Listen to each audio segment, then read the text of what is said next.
It began as a shell, empty and deserted.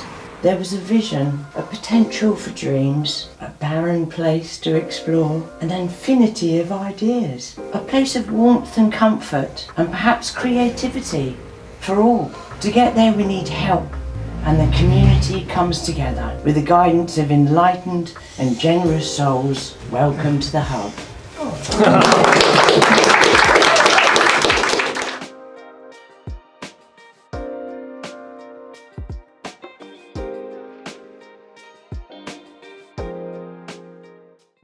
So nationally, I was like homeless and alcoholic, drug taker for like 25 years. I've lived in a lot of cities all over the south. So I was in Bristol, Exeter, Brighton, London, lots of places. And it wasn't until I come to Plymouth that I found, oh my word, this city is really different. This is nice down here, it's friendly, people like each other. So I arrived here homeless in 2009 and I stayed here on the streets until 2015. I got my first daughter I could call my own, and I agree with the lady over there. Stoke is a really, really lovely place to live. Over time, I got to know Stoke. As I say, I kind of fell in love with it, and then I bumped into you two, and then this place that opened. You know, I didn't do community, so this is the first setting that I've been in.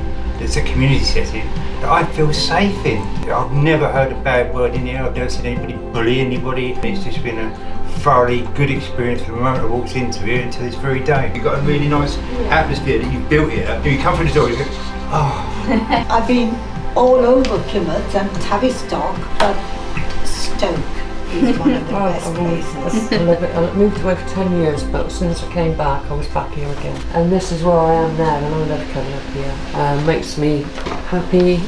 Feel part of something, and it's about time somebody paid attention to this area because it's really underrated. I was worried when I first came in because I don't do community or anything like that, meeting new people. Then I met Karen, big smiley Karen. She made me feel at ease, and well, now it's my go-to place if I'm feeling stressed. I walk through the door and Karen's there and it just goes away. My first experience of Hub was after receiving a medicine in the door, and I eventually plucked up the courage to walk in and ask about the writing group. Then I joined.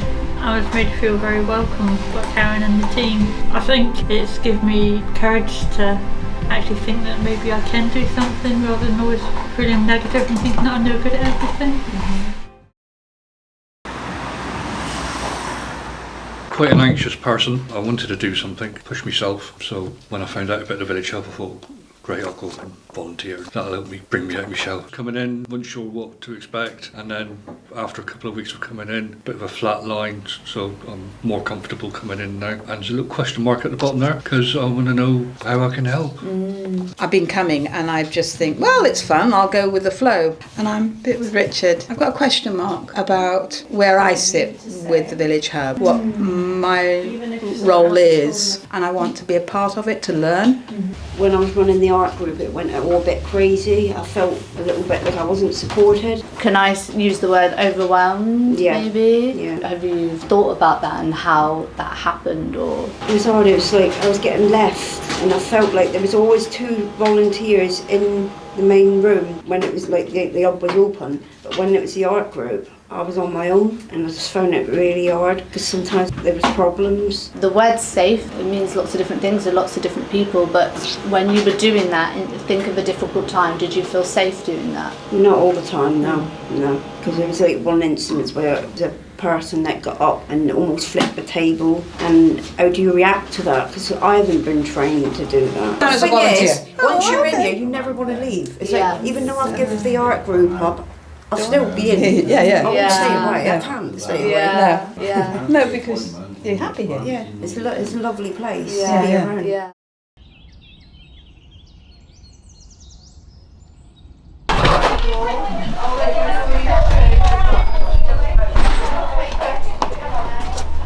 Lately I've been planting bulbs.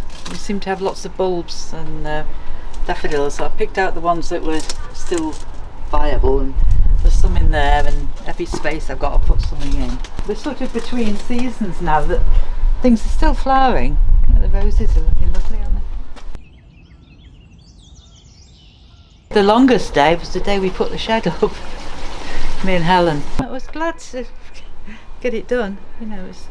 achievement. People do come out and sit and have a chat. It's nice to be belonging to something, to be part of something, you know.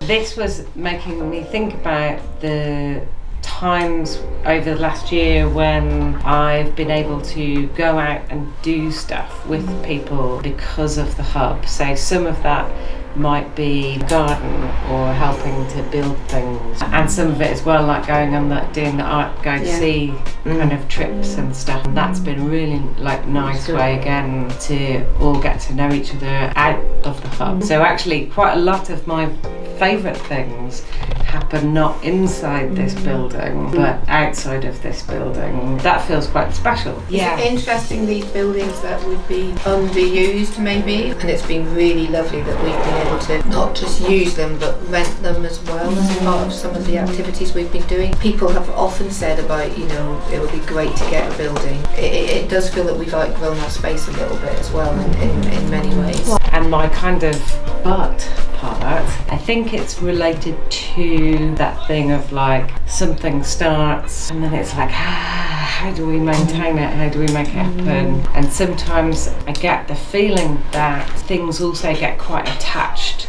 to like one person's input. I'd love to see another way of doing that where it didn't feel like, okay, it has to be all me who's doing this thing, because it is too much. One person. I love Stoke as it is, and I think we're growing, and I think the hub's growing, and I think it gets better and it gets worse sometimes, but I like just the way it's steady, small things, no big dreams, just I love it as it is. Just we get on with it how it is. I'd like to see the momentum carry on. When you look back what this place was like when it was a building site and what has been achieved in just a couple of years, and just need to keep that going and make a legacy, and that's what I would like to see. I would just like to see more people get to know about the hub, because there's a lot of people out there, as I've said, they say to me, what's the hub? I never heard of it, don't know, where is that? You know, they don't even know where it is. I'd like to see the dream of having a building on the blockhouse with all of this incorporated. I'd like to see seasonal festivals that happen around the year in Blockhouse Park, and a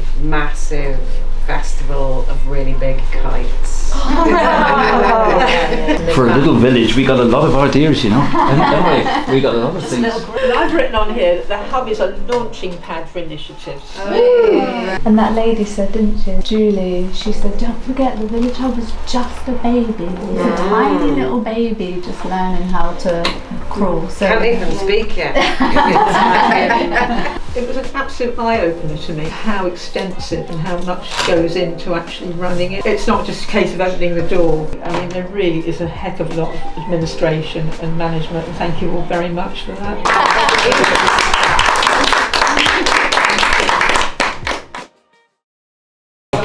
Right, okay, it's only a quick one. I live in a house, right? And I was in the kitchen yesterday morning, and there was 6 ants on the window ledge.